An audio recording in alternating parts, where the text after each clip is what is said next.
Greetings, everybody who's joined us for our Iowa State University webinar on picking silage hybrids. My name is Fred Hall, and I'll be hosting. Our presenter for today is Dr. Adam Krull. He's a dairy veterinary and nutritionist currently working for Pioneer. He provides technical support to dairy producers, optimizing forage production, harvest, storage, and preservation to enhance animal productivity and health. He's trained at Iowa State University with experience in dairy science and veterinary medicine and veterinary microbiology. And he brings extensive experience as a general dairy practitioner and former clinical assistant professor at Iowa State University Veterinary School. His passion extends not only to helping us produce quality feed, but he has a hobby farm where he and his wife Amanda raise a herd of registered Black Angus cattle. Dr. Krull, as I always say, the podium is yours. All right. Thanks, Fred. That was a pretty good introduction, so I don't need to say a whole lot more. So I am at Pioneer, part of our Global Nutritional Sciences team. There's three of us on the team, me and Bill Mahana, who a lot of people know has been with Pioneer for 30 years, and Nelson Lobos, who is a new addition to the team. And essentially what our team is responsible for is supporting all the products that we sell that go into the mouth of a cow. And that's, quite a bit of what we sell. So today I'll be talking about, choosing a hybrid for corn silage, because that's a slightly different conversation than choosing a hybrid just for grain production. And so we'll kind of go through what are some good things to think about when choosing a hybrid, and maybe some things that there's not a lot of genetic variance, and so they're of lesser importance. So when we think about corn silage, essentially corn silage itself is basically a TMR plant. It is a source of a lot of energy. Most of that energy, 65% of it, comes from the grain. But then you also have that, it's attached to a highly digestible grass. And so that makes for a really nice combination in general. And it's the reason why corn silage is far and away the #1 forage for the U.S. dairy producers. It's cheap to produce. You can get a lot of tonnage per acre as land costs get higher. You can really maximize the yield of your acres. And so, when we start thinking about what we want out of our corn silage, there's certain things that we're looking for. The hard part is when we try to figure out what we're after, it's not just genetics. It's not like we can just go out of the store and say, I want this, traits in my genetics, and this traits in my corn silage. All the final product of corn silage is a combination of management, environment, and genetics. And as we go through this, I'll show that genetics is certainly a piece of the equation, but a lot of things, especially environment, how much water. Water is a huge topic in a lot of these areas where we're running into drought stress. That definitely affects the quality of our silage. The heat, even some of this smoke that we're seeing, this year come out of Canada affects our end product of corn silage. And then, management practices such as when you harvest, when you plant, your chop height, how you process it, all of those things play a big role in your end product of corn silage. But when we think about corn silage in general, there's three things that we really want to focus on. And number one is yield, corn silage yield. Again, we're trying to maximize the amount of dry matter we can get per acre. But within that yield, we want to accumulate as much starch as we can. And because that has the most energy of all the parts of corn silage, and maintaining good fiber digestibility. We want that fiber component to be highly digestible as well. So when you think about what makes a good silage hybrid, it has to start out as a good grain hybrid. If you don't have enough starch or corn grain equivalent in a corn silage, you can't overcome that lack of starch. We already mentioned how 65% of the energy comes from the starch component. So we need something that's going to be a good grain hybrid first, and then within that good grain lineup, we want something that has yield and digestibility. Not every grain hybrid makes a good silage hybrid. If you've got a short statured grain hybrid that puts on a big ear, well, that's good for our grain producers. Short plant has a little less risk. If we can still get a big ear, but we might not have the desired dry matter yield that we would want. So I kind of list what we focus on and tell guys to focus on, especially on the dairy side. A lot of these things are applicable to the beef side as well. But we'll kind of focus more on the dairy side today. So I already mentioned the three basic things that we want to talk about when we're selecting a silage hybrid. Number one would be, kind of basic agronomics. So what we call yield stability. We want to have a product that we have confidence that it's the right maturity, it has good emergence, agronomic traits to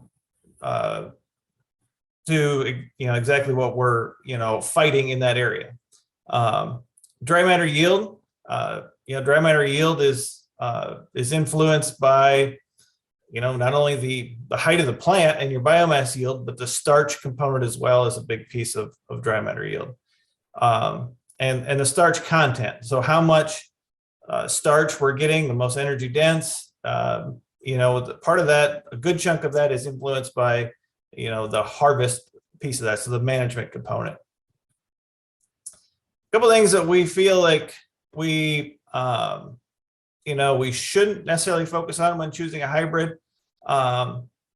Starch digestibility is something that with North American dent hybrids, there's very, very little difference between ruminal starch digestibility at silage maturity.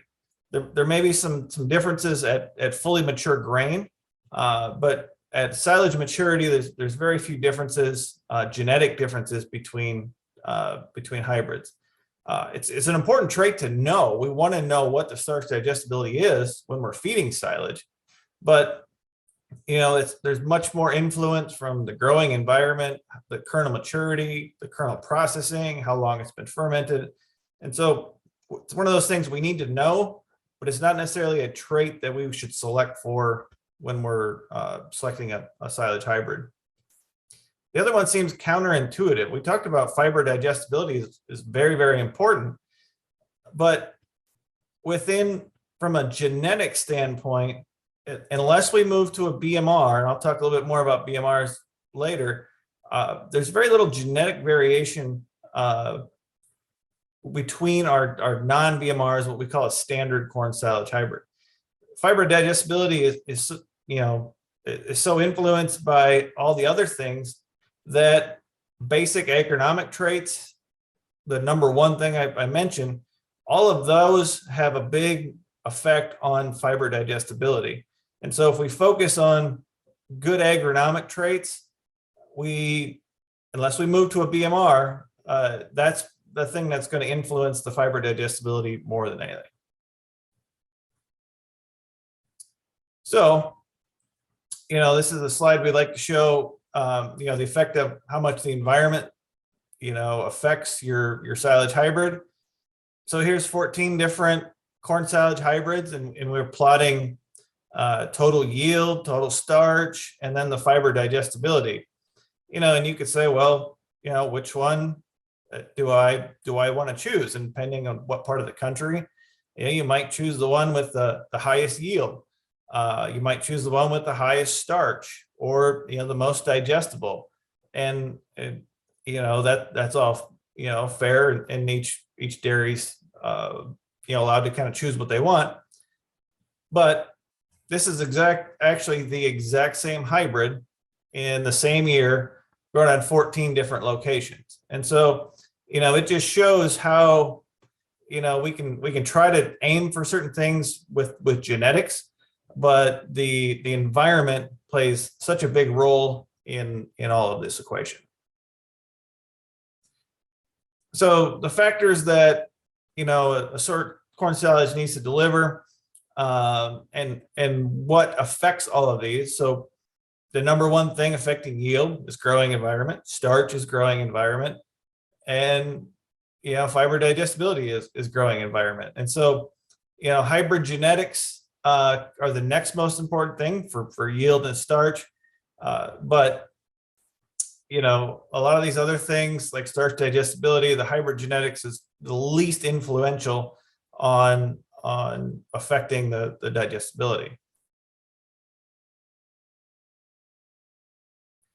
So, when we talk about, corn silage and why grain is such an important thing, it's hard to believe when you look out in the field, you see the ear, you see the leaves, and you think, well, the corn grain makes up, not a huge percentage of corn silage, but in all actuality, the corn grain is the majority of, makes up almost half of corn silage. So anything we can do to maximize the amount of grain in our corn silage will affect total yield. And so when we talk about total yield in general, here's some data that we put together on the major drivers of silage yield. 40% of the number one influence was harvest timing, when we actually took the silage, whether that was quarter milk line, half milk line, 3/4 milk line. The hybrid played a big role here as well, and then the planting date. And so we'll talk about all these other things, but it's important to remember, and I've already said this several times, that a lot of these things are outside of our control, and the hybrid plays a piece of the equation, but not the entire thing. And so how harvest timing increases yield.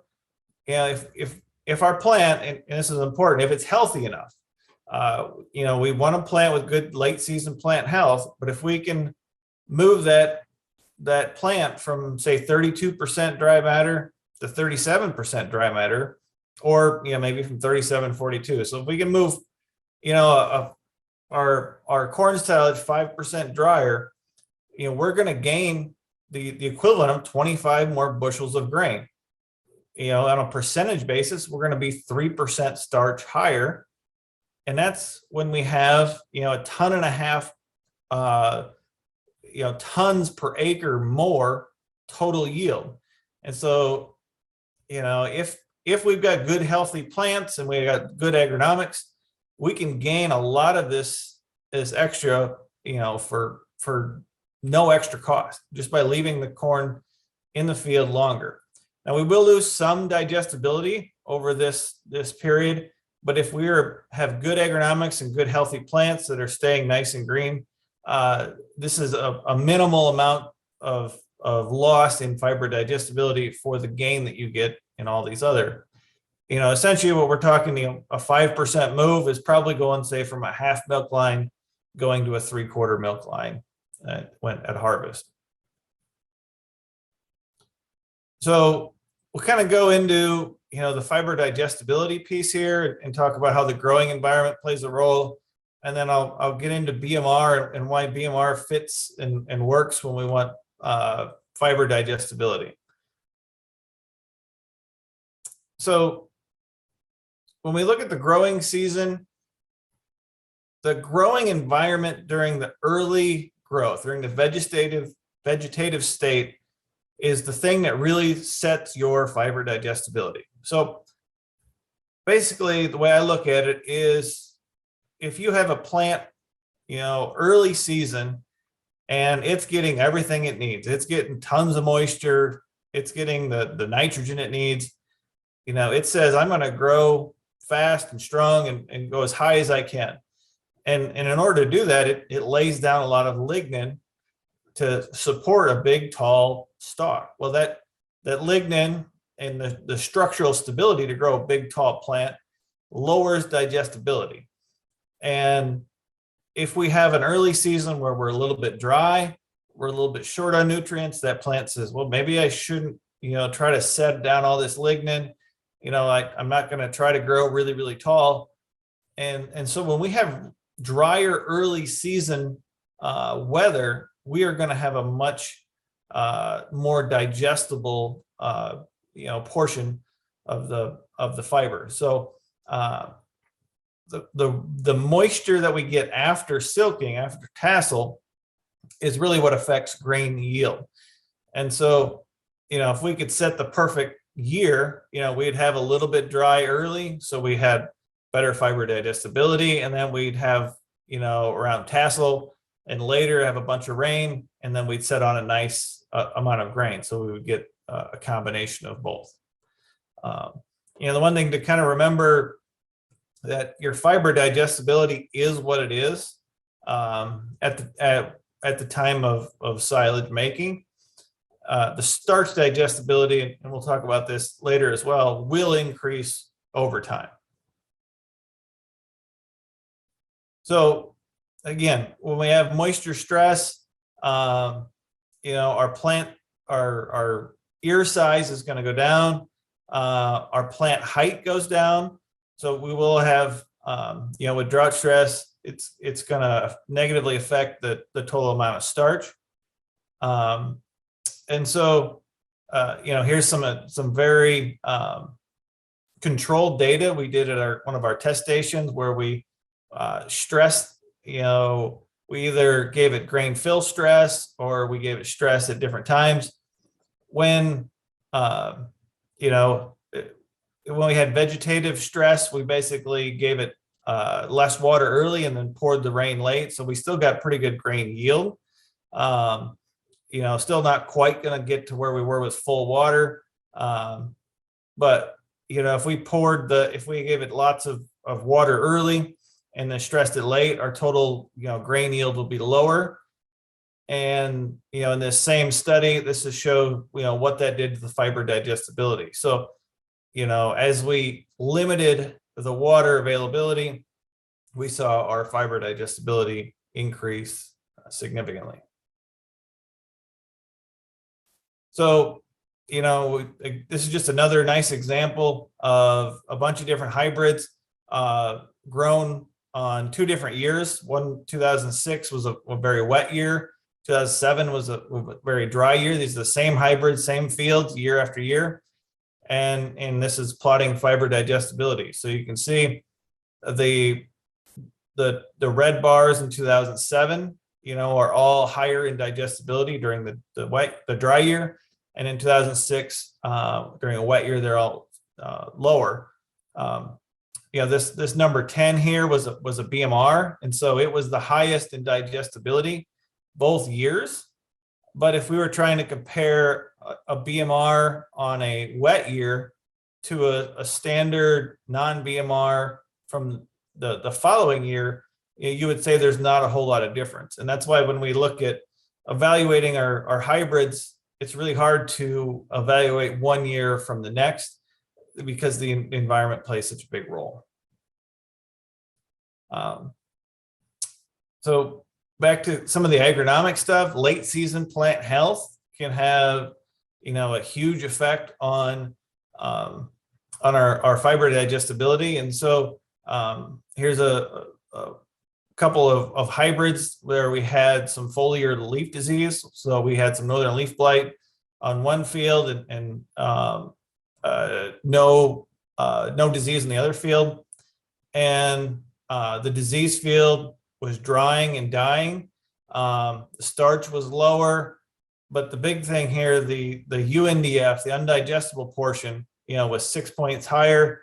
and the no disease was almost 11 points higher in digestibility. So that's, again, when I'm talking about good late season plant health, keeping that digestibility high, we're wanting to make sure that, we got good late season plant health so we can maintain that fiber digestibility and continue to hold off harvest to accumulate as much starch as we can. And this is a little bit of how quickly these things can change. Within 9 days in some disease fields, we can drop fiber digestibility, 13 points, increase our undigestible portion, by 9 points very quickly when we have foliar leaf disease. So again, good agronomics, good disease resistance is really important to maintaining that fiber digestibility. So this is kind of a busy slide, but it's essentially what it tries to show is, here's kind of our 32 to 36, 37% dry matter. This is what we consider our harvest window for corn silage. And when we have healthy plants, what we see is this starch level is dramatically increasing throughout the harvest window with minimal declines in fiber digestibility and some minimal declines in starch digestibility. And I'll talk a little bit more about that in a minute. So if we can move our harvest to a little bit later, a little bit drier, we can accumulate quite a bit more starch as we go through here, quite a bit more yield with minimal impacts on fiber digestibility. There's been some discussion recently, regarding, can plants be too healthy during late season? And so there's been some literature written recently about the corn silage disconnect, essentially claiming that by waiting too long, we can negatively affect starch digestibility. And so, what we know is that plants that are healthy will maintain their fiber digestibility, and they'll increase dry matter yield versus our unhealthy late season plant health, which will allow us, an increase in our harvest window. So if the plant is staying nice and healthy, it's going to stay, it's not going to die and dry really quick. This is a good thing. As the stalk isn't dying and drying, it is not the thing that is lowering the whole plant dry matter. You're really relying on the grain as the grain dries down as it goes from, quarter to half to 3/4 milk line. That is what actually dries down the total moisture level of corn silage. And this is a good thing because as it's drying, it's still accumulating starch. And so that will increase our starch yield, increase our dry matter yield. Now, the one thing we do know is later maturity corn grain will have a little bit lower starch digestibility. And this is where sort of this theory of, getting too late in maturity and negative outcomes. This isn't, ideal, but this can be overcome fairly easily, having a little bit lower starch digestibility. So adequate kernel processing of our corn silage can help overcome. Actually, these more mature, harder kernels will shatter more easily in a kernel processor, so they'll actually process better. Silage fermentation time can help normalize starch digestibility. And actually, drier kernels will shift more starch to be digested in the small intestine versus in the rumen. And this can help be beneficial for reducing acidosis in high producing cows. So,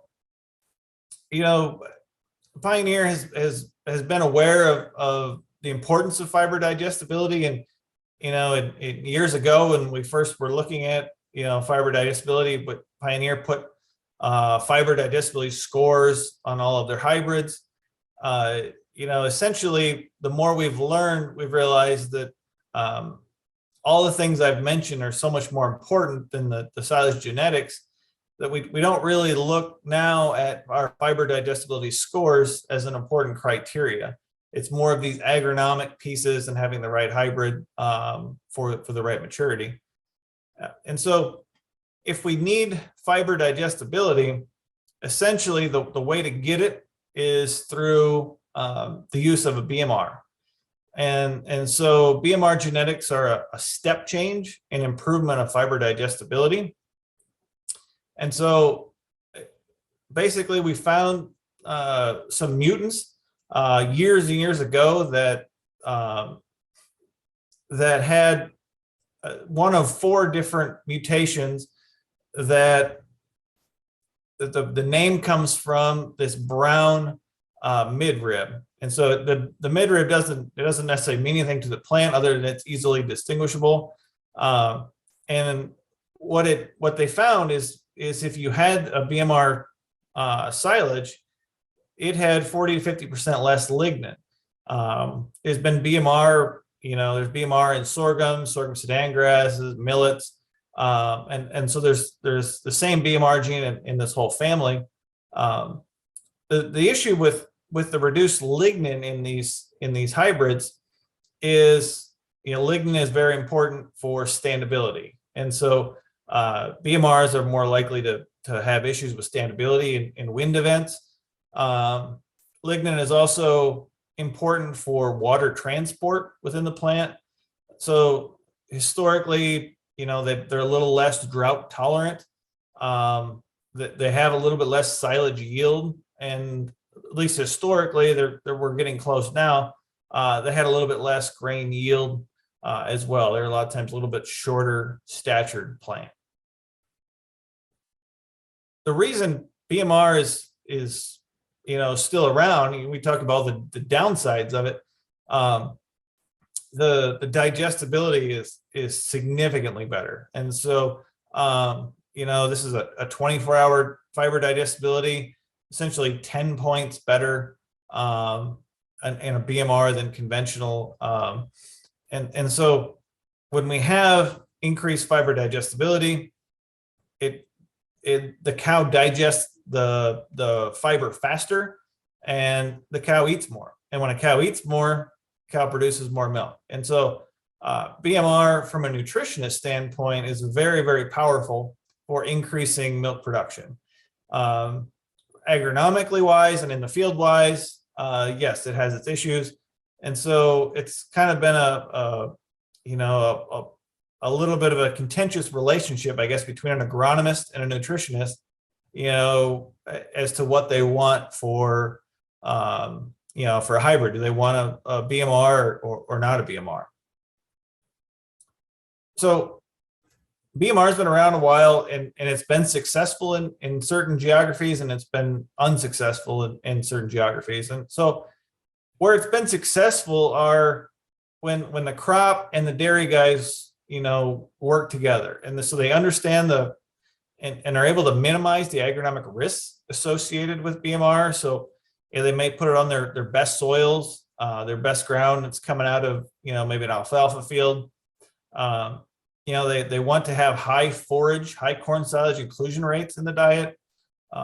They need to be able to segregate the silage. So that's probably one of the bigger issues on our smaller farms, is the ability to have 2 separate piles. They're producers that have high production. I've got in here tank averages above 80 pounds, probably even higher than that today. And they have to have the ability to kind of separate the strings, the high strings from the tail end cows. And I'll talk a little bit more on the importance of that here in a little bit. And to have a nutritionist who really, knows how to properly feed and what to add to make BMR work good, because it's a very, very powerful tool when done appropriately. And so, a high quality forage, doesn't always assure you're going to have high milk production. But if you make a low quality forage, you pretty much are guaranteed you're going to have issues getting any sort of adequate production. So when we look at, which cows are benefiting the most to feeding a BMR, so this is essentially the cow milk production on the bottom versus their response when fed a BMR.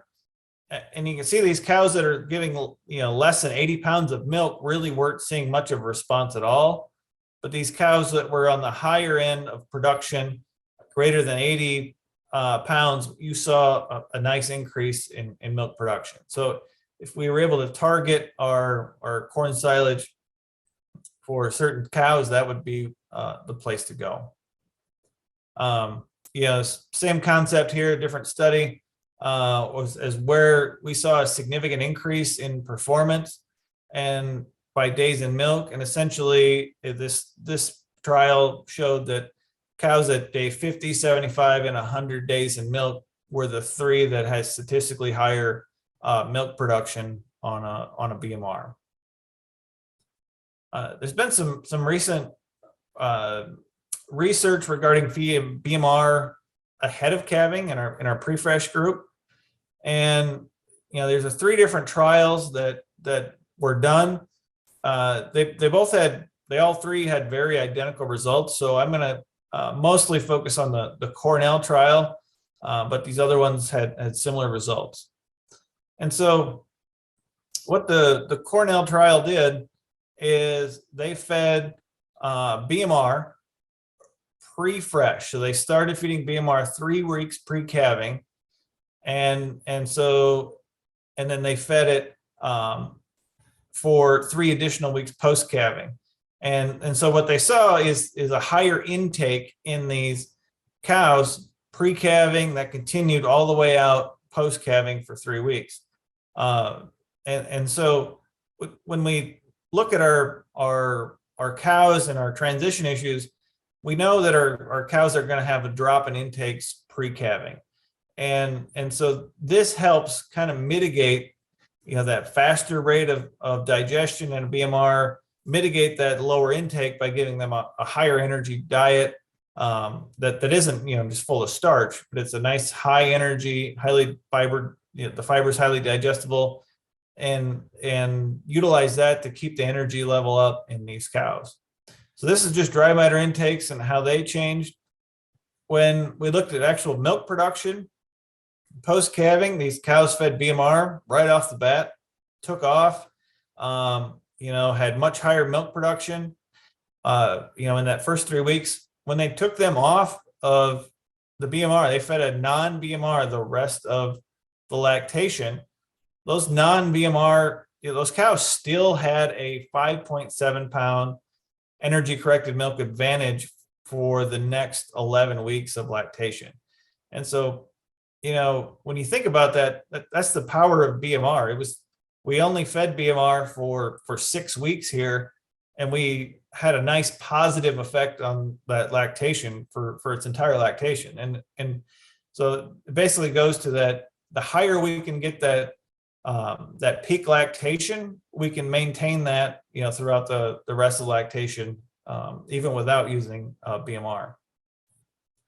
So, between these studies, there were some differences. But essentially, what we found is, feeding pre-fresh cows to be very, very positive. We maintain higher intakes, higher milk production, and maintain that milk production for a long period of time after even removing them from BMR.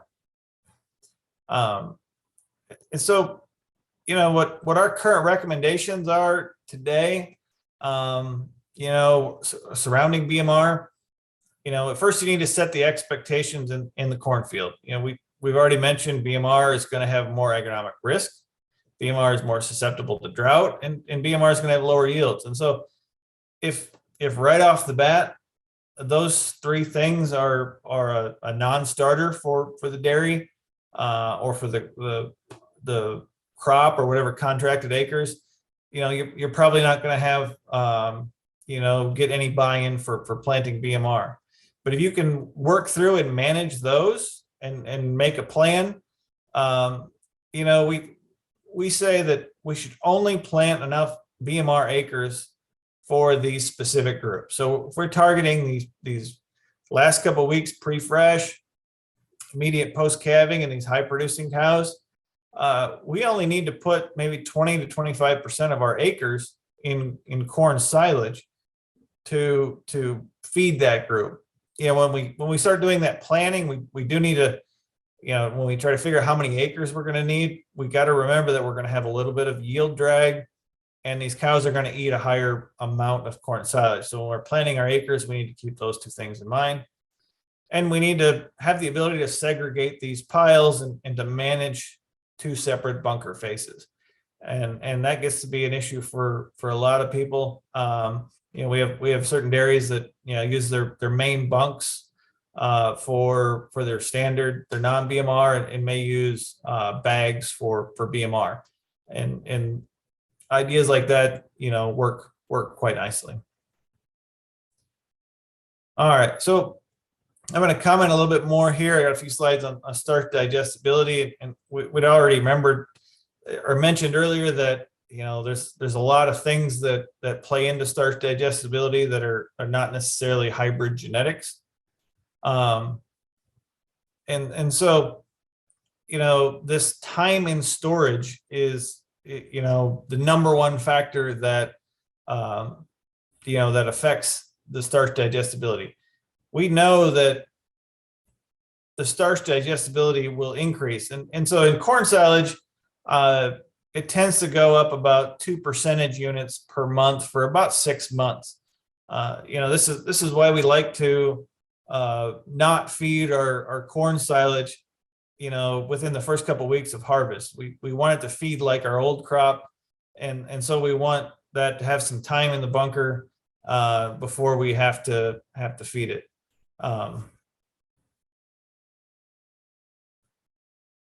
So when it comes to the genetic side of it, there's no hybrid trait or characteristic that we've found that has any sort of consistent advantage across the lineup of basically the when harvested at corn silage maturity, across a lineup of basically dent, like North American dent corn. And it's part of the reason why, a lot of these university trials, don't have starch digestibility as part of, any of these criteria when evaluating silage. If there are some differences at the day of harvest, essentially time in the bunker and your kernel processing can overcome all of those differences. And so, here's some of our data that we've got a number of hybrids here. We evaluated starch digestibility at day 0, the day of harvest, and then we evaluated starch digestibility 16 weeks later. And you can see at the day of harvest, there was some variability within those hybrids. A lot of that, again, related to environmental growing conditions. But, after 12 to 16 weeks, the conversion of all of these, there's not a whole lot of difference, at that point, hardly at all. And so some of the ones that were the most digestible right off the bat were right in the middle of the road. And some of the ones that were least digestible, were some of the most digestible after, 12 to 16 weeks. So one of the nice things about starch and starch digestion is that you've got 2 chances to digest starch. Unlike fiber, where it has to be digested in the rumen, you can utilize starch in the rumen, or you can utilize starch in the small intestine. And so there are some advantages of shifting some of that starch to the small intestines. You mitigate the risk of acidosis.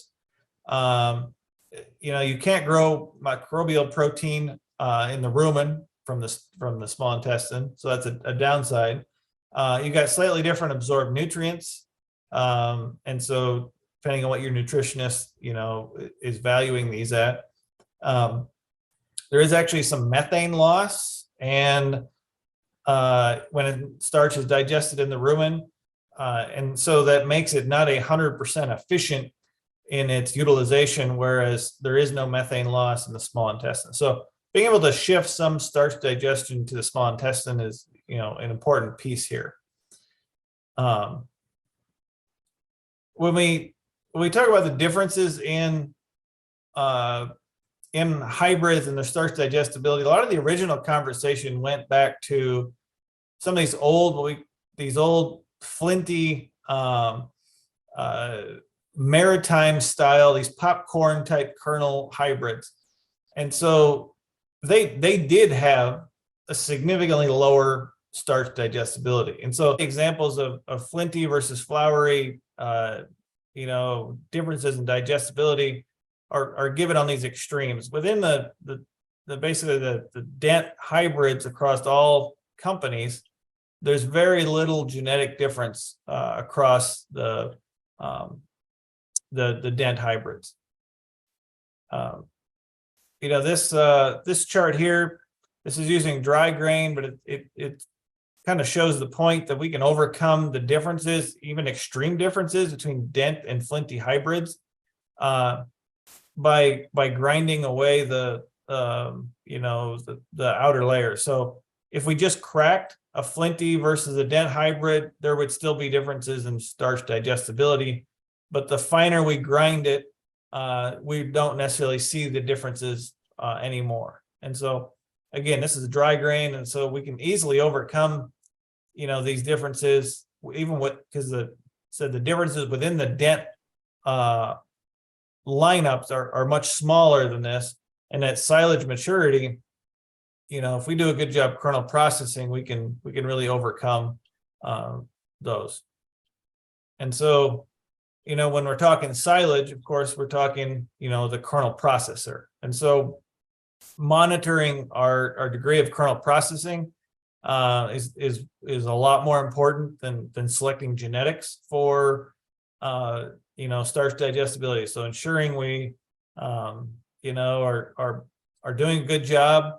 We have a silage processing cup that we can utilize. Essentially, it can be any 32-ounce cup. If you grab a cup of silage and lay it out on a truck bed, you really shouldn't see more than 3 or 4 whole or mostly whole kernels to ensure you're doing a good job.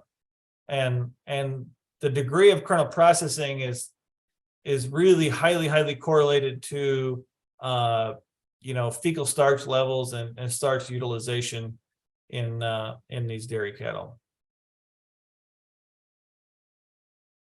And this is just kind of for reference, if you're sending off silage for a kernel processing score, they're using a little bit more sophisticated way of doing it, and it's basically the amount of grain that passes through this 4.75 millimeter screen.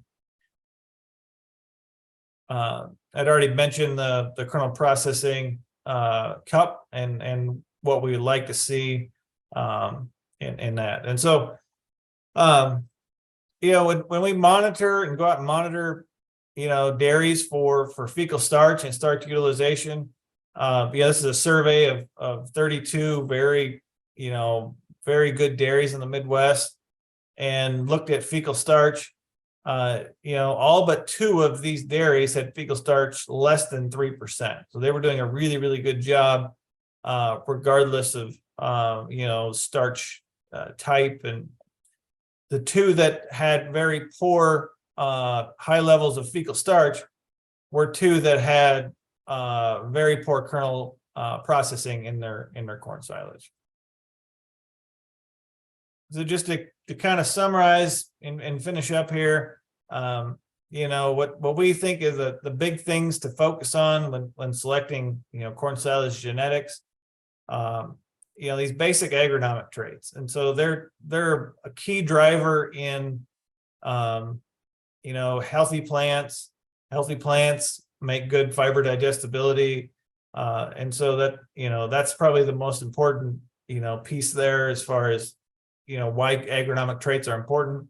We want to make sure we've got total dry matter yield, and of that total dry matter yield, we have high levels of starch within there.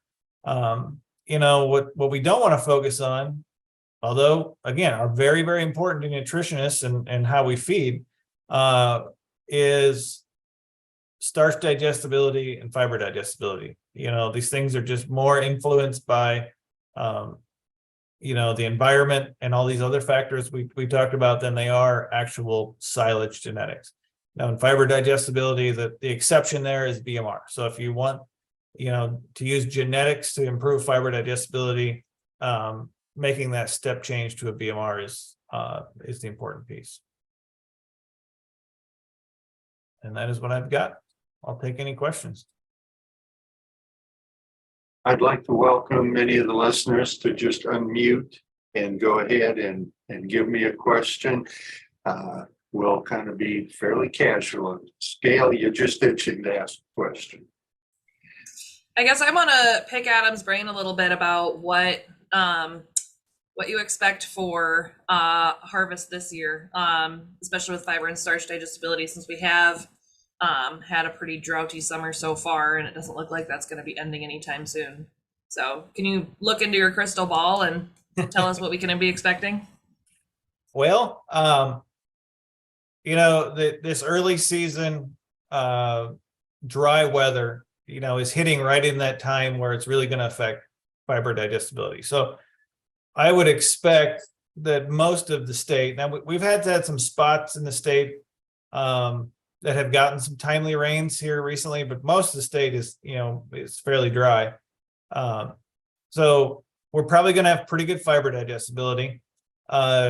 It's probably, going to affect total yield a little bit. I would expect yields to be down a little bit. If the weather forecast is right, we keep hearing that, this weather pattern is going to change and when we're going to see lots of rain, in July, that sets up to almost be that perfect scenario again. If we can be a little bit dry early, we lower our stature of our plant, but we keep digestibility good. And then we pour the rain to it around tassel, we can end up with some really, really good starch yields. And so we'll probably have, if we're looking at milk per ton, we'll have some really good quality silage. But the milk per acre, if you're going to be off a ton or two this year compared to normal, you might be down a little bit. So.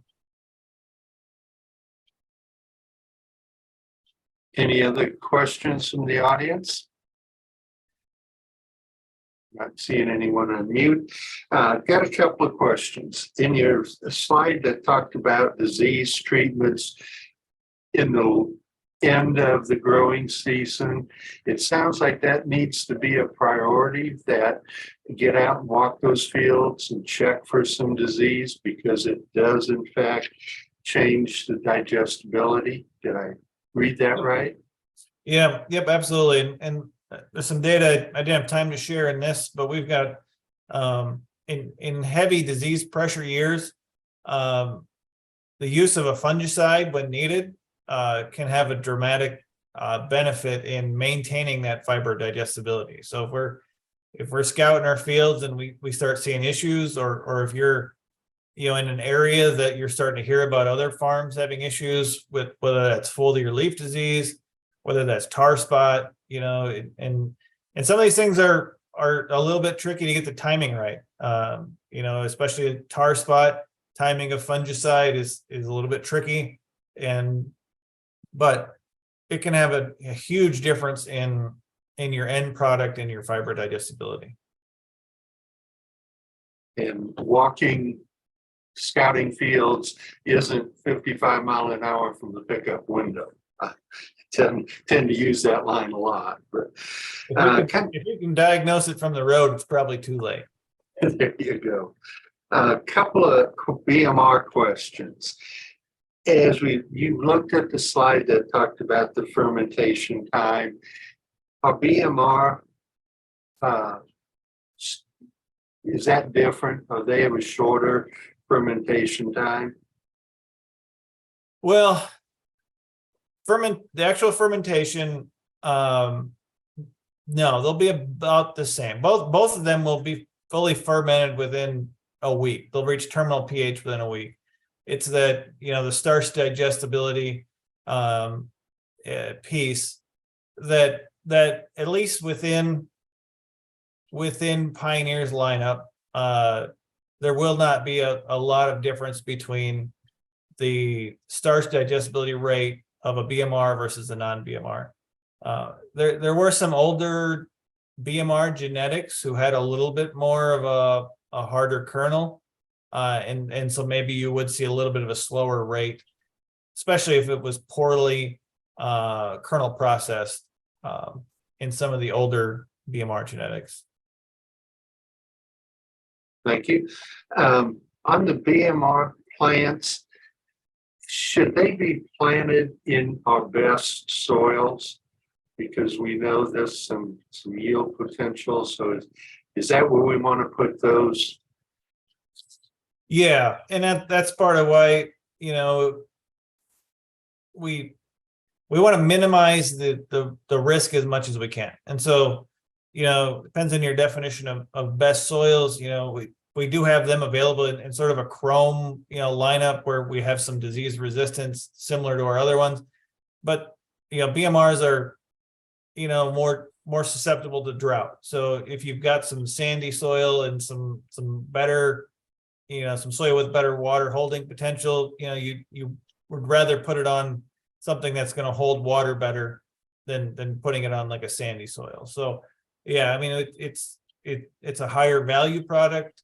You know, it's a higher cost product, and so we should give it, you know, all of the benefit that we can give it. Very good. Any other questions? Gail, anything? Okay, thank you very much, Dr. Krull. We appreciate your time. We apologize for the interruption there. Not quite sure where those gremlins were. But thank you, and remind the audience that they will, in fact, have access to this archive when we get it put into our Iowa State Dairy Team website. Probably will be beginning of next week, and we'll remind we do a program every month. Our July 19th program is managing heat stress from an animal welfare perspective. So thank you again, Dr. Krull, and we invite folks to come back next month.